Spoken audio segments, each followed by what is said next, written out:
Assalamualaikum warahmatullahi wabarakatuh. Halo teman-teman, hari ini kita akan belajar bersama-sama tentang kultur protoplas. Kami dari kelompok 7 mereview jurnal yang berjudul Isolasi dan Kultur Protoplas Mesofil Daun beberapa genotip ubi kayu atau Manihot esculenta crans. Latar belakang dari jurnal yang kami review yaitu bibit ubi kayu dengan sifat unggul seperti produktivitasnya yang tinggi, kaya nutrisi, tahan cekaman abiotik dan biotik, memiliki daya simpan lama, dan tahan terhadap pembusukan itu sangat dibutuhkan oleh petani atau penggiat ubi kayu. Bibit ubi kayu dengan sifat unggul ini bisa loh diperoleh melalui teknik fusi protoplas. Nah, teknik fusi protoplas itu apa? Yaitu merupakan salah satu metode yang digunakan pada perakitan tanaman untuk memperoleh sifat unggul yang diinginkan. Jadi karena permintaan bibit ubi kayu dengan sifat yang unggul itu semakin dibutuhkan, maka dilakukanlah suatu penelitian mengenai bagaimana sih cara memproduksi atau mengkultur bibit ubi kayu itu dengan diharapkan memperoleh jumlah yang banyak, yaitu salah satunya melalui teknik fusi atau teknik kultur protoplas. Baik, selanjutnya di sini ada metode penelitian. Di sini penulis menggunakan 6 metode penelitian. Yang pertama itu explant sebagai sumber protoplas. Nah, di sini material tanaman yang digunakan dalam penelitian ini merupakan kultur ubi kayu genotip mentega 2, gajah, dan ubi kuning.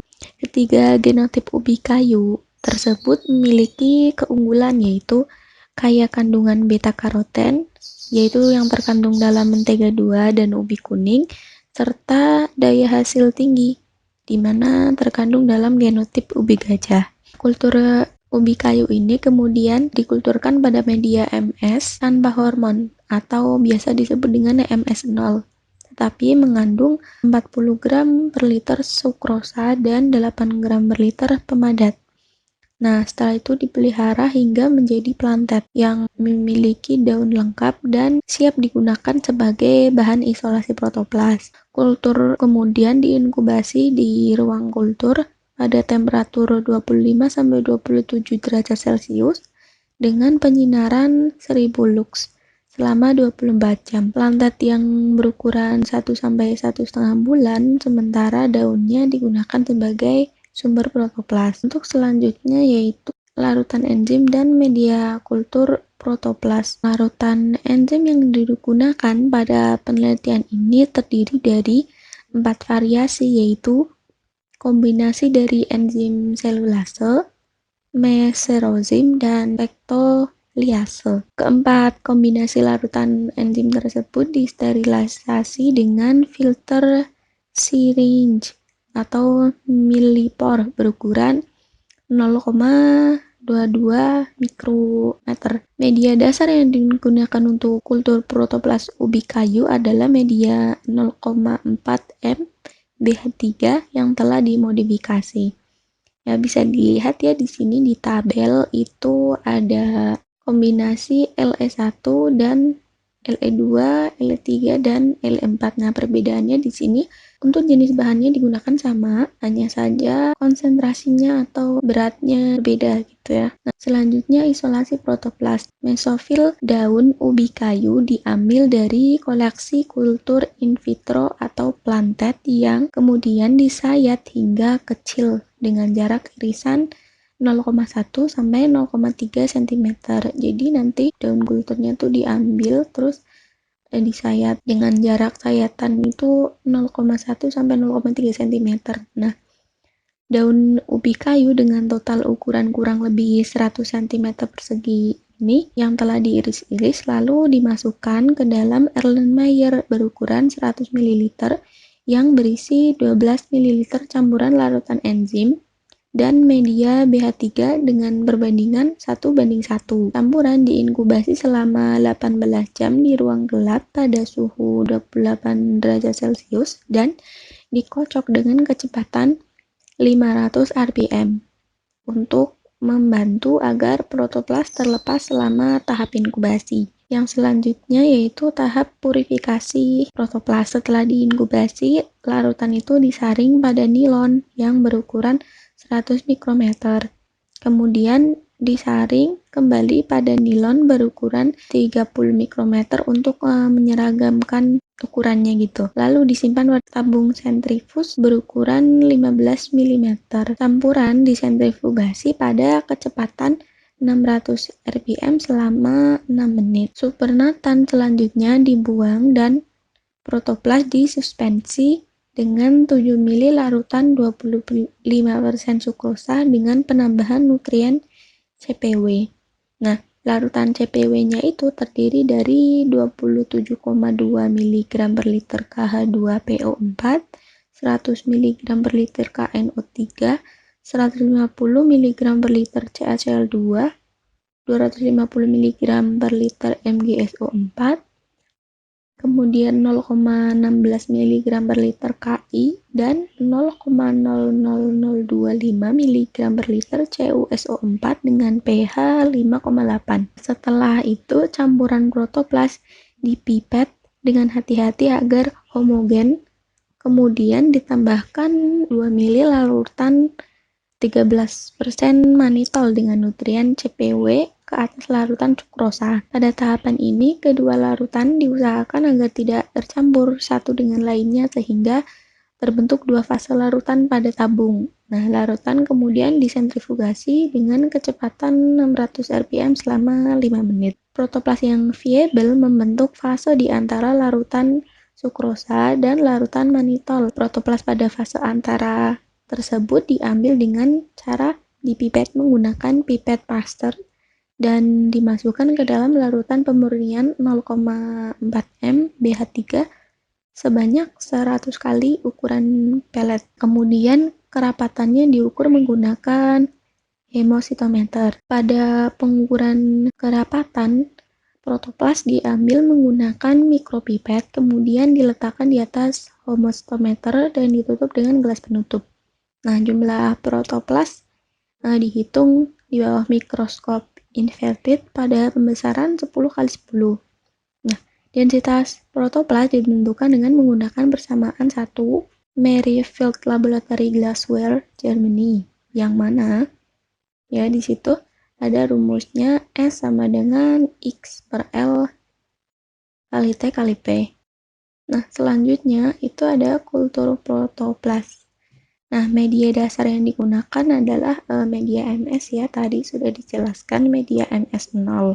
Media MS tersebut ditambahkan dengan vitamin Km, bahan organik Km, serta diperkaya dengan CPT, 2 mg per liter BAP, 1 mg per liter IAA, 2 mikrometer CuSO4, 2% sukrosa dengan variasi agar pitagel 0,5%,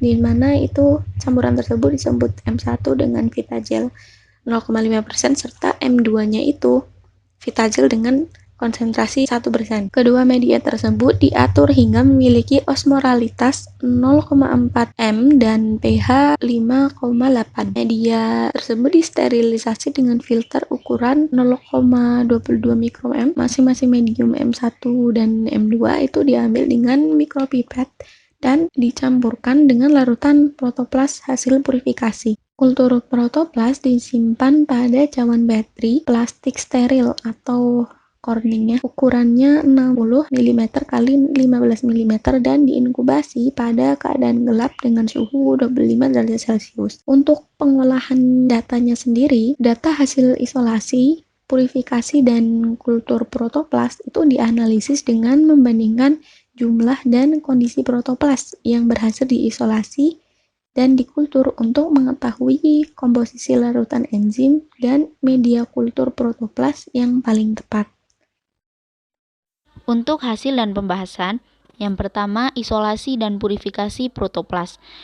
Dapat dilihat, protoplas telah berhasil diisolasi dari jaringan mesofil daun, ubi kayu genotip gajah dan ubi kuning menggunakan campuran larutan enzim pada perlakuan LE3.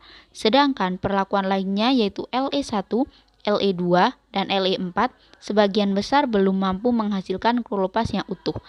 Protoplas ubi kayu genotip mentega 2 pada keempat perlakuan inkubasi larutan enzim banyak mengalami plasmolisis dan hanya sebagian kecil protoplas utuh yang berhasil diisolasi, sehingga kerapatan protoplas tidak terhitung karena protoplas tidak terdeteksi di hemositometer.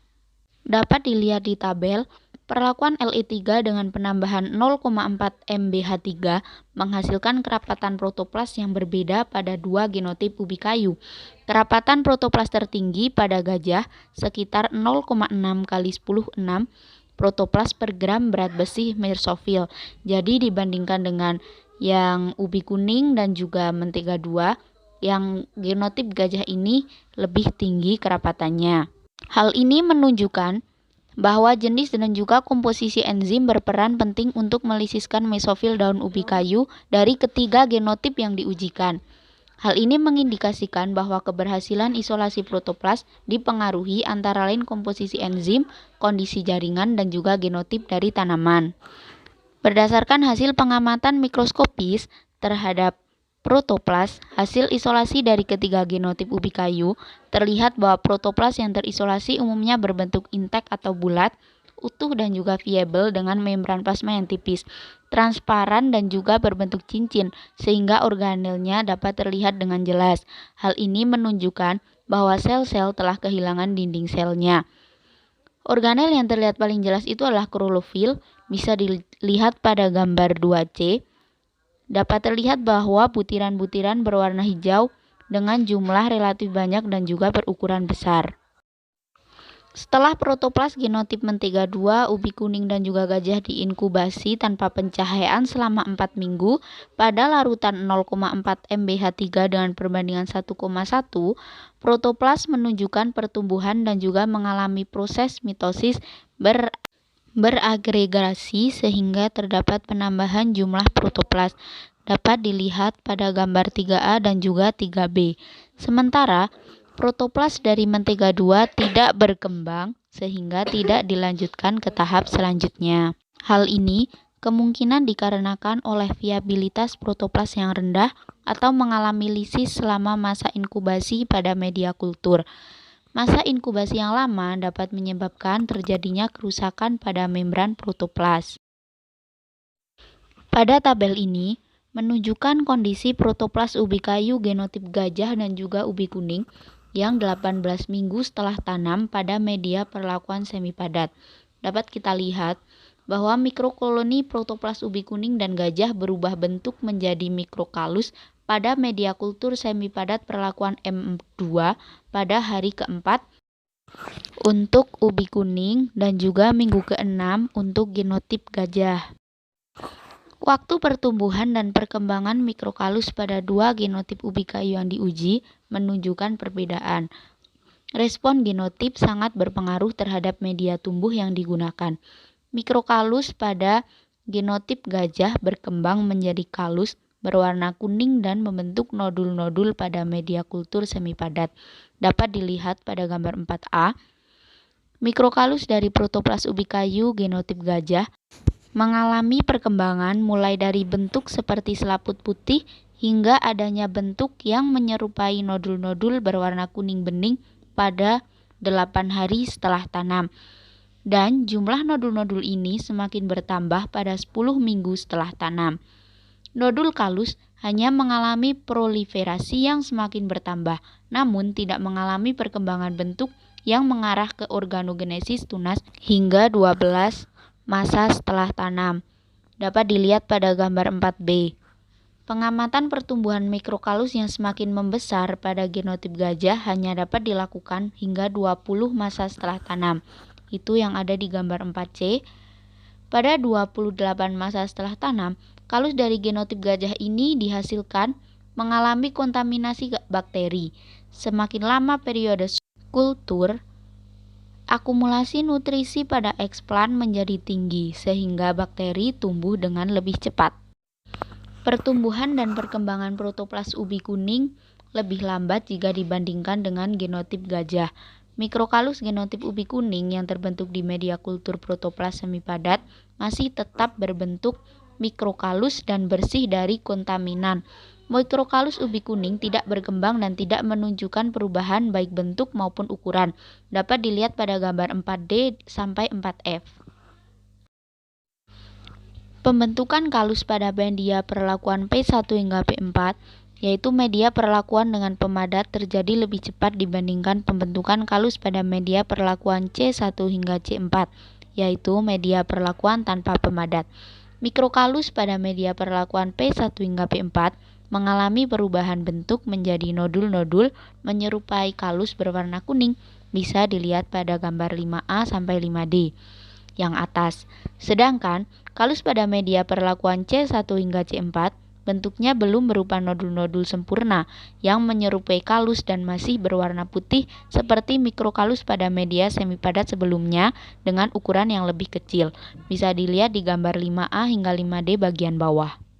Pada tabel 4, kita dapat mengetahui bahwa setelah 8 minggu setelah tanam, mikrokalus tampak berproliferasi membentuk kalus pada semua jenis media.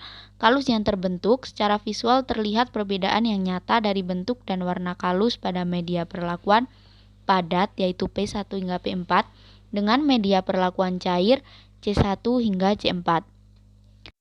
Bentuk dan ukuran kalus antar media perlakuan padat terlihat sama pada 4 minggu setelah tanam dengan 8 minggu setelah tanam. Kalus yang terbentuk pada media perlakuan P4 tampak pertambahan diameter kalus jika dibandingkan dengan media perlakuan padat lainnya. Kalus pada media perlakuan P4 menyerupai bentuk nodular kalus embrionik pada tahapan somatik embrio.